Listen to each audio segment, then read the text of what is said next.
So, I'm doing a review for my favorite show, The 100, Season 3, Episode 7, entitled 13.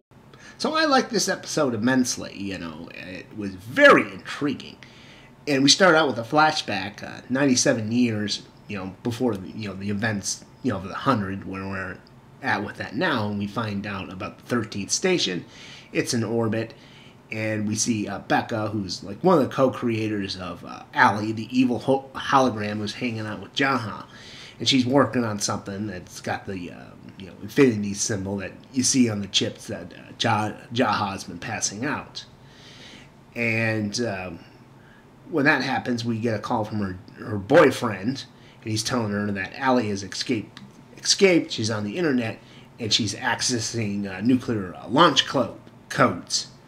And of course, this time the commander comes in and says, somebody's shooting missiles. And they go to the window and they see the Earth is just being obliterated into a nuclear holocaust.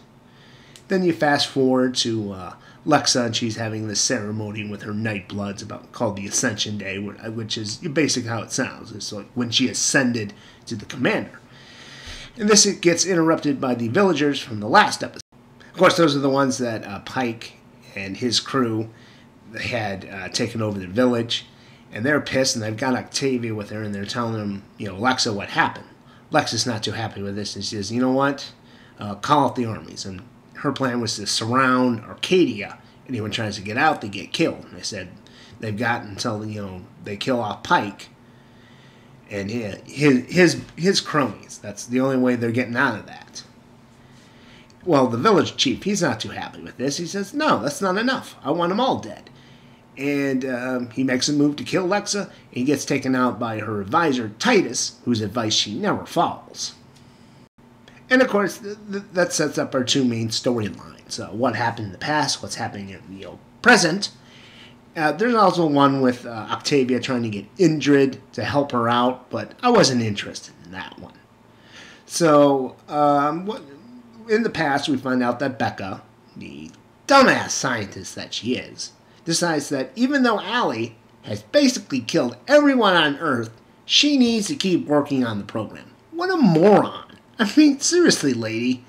Everyone on Earth is dead because of her. I know there's a few people left who will become the Grounders, but seriously, why would you even think that you should keep going? And, the rest of the people on the station, they're not too happy with it. The commander of the station and her lab assistant confront her about this, and they say, you need to get rid of that program before we link up with the other stations. It's basically how the Ark became the Ark. And she's still arguing with them. And, at this point, if I'd been the commander, I would have punched her right in the face. I would have just knocked her out and just grabbed all the crap that she had been working on and just destroyed it.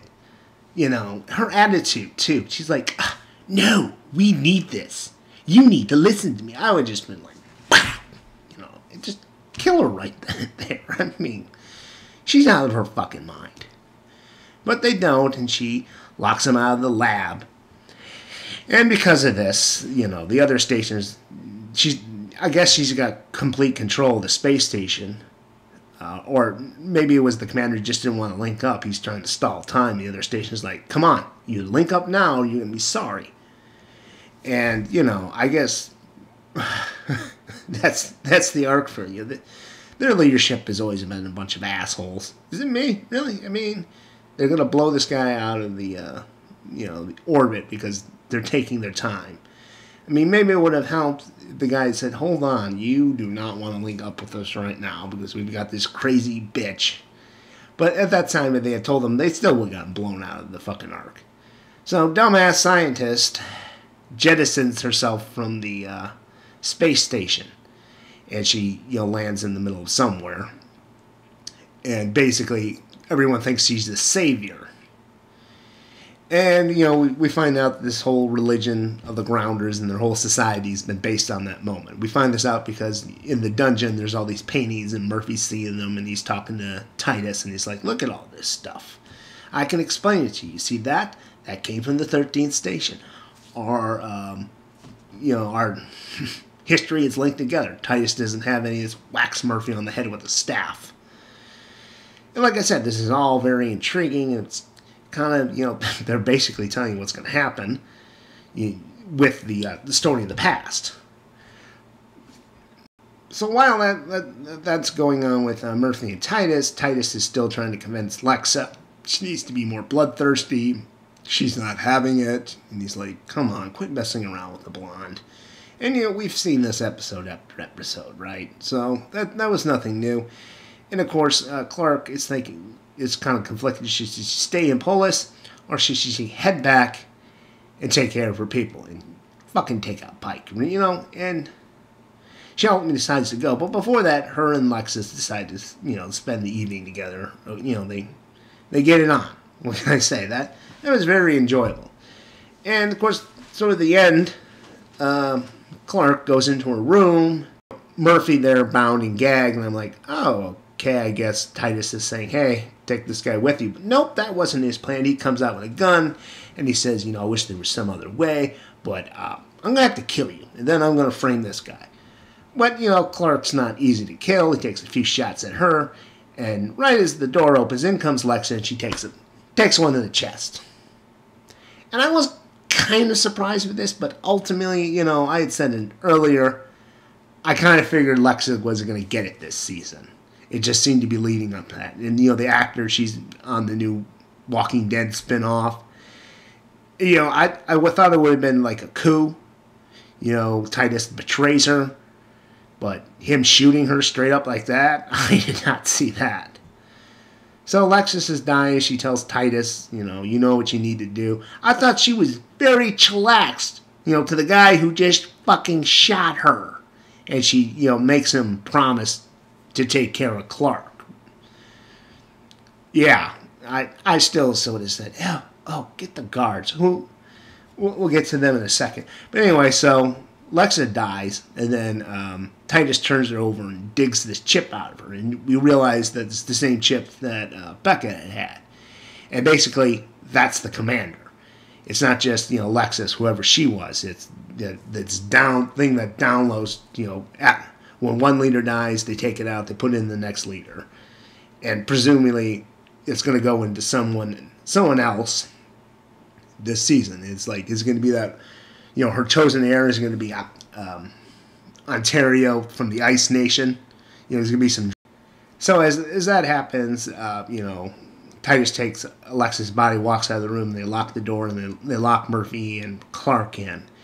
Here's one problem I had with the scene. With the guards, when he opens the door and the guards come in, they seem pretty chillaxed. It's like, their leader is dead. And she's clearly been, killed. Which she didn't just stroke out or something. She's bleeding all over the place. They probably heard the gunshots.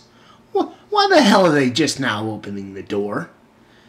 I had a theory that maybe, Titus had said to them, hey, I have got to take out her blonde girlfriend. This shit's getting out of hand. And the guard's like, okay, It's like, just ignore the shots. I'll come out when I need you. And then, all through the shooting, they just... But still, even then, you think they would take a look at it? You motherfucker, you just killed the commander. Thrown, granimal heads out the window. No, they just... Okay, I guess she's dead. So what's going to happen to Clark and Murphy? Well, it's like... I'm not too worried about it. Because, Clark, Titus is...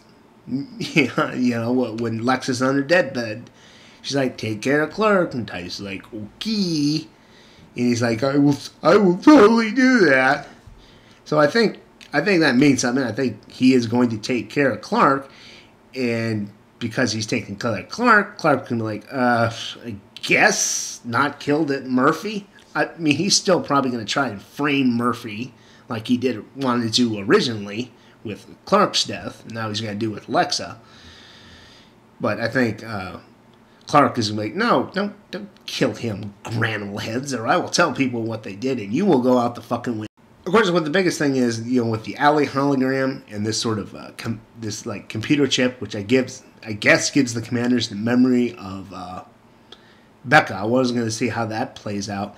Either way, they need to get rid of both of them then, because they're terrible. They were just, Alley decides, there's too many people.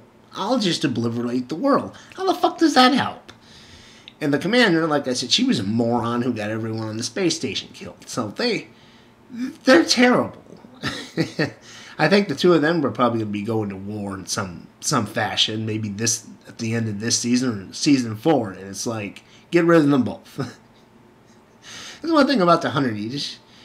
Still, who the hell are we supposed to be rooting for? Everyone on the show just seems like assholes. I'll keep watching, but it's like, come on now. And that's all I really have to say about this episode. Like I said, I found it very intriguing. I was somewhat shocked by the death of Lex. I will miss the character, but, it is what it is. And I'm looking to see the next episode, see where it's going to go, what's going to happen, who's going to be the next commander. And if they finally going to get rid of Pike and his crew, who I can't stand them. And we'll see the next episode.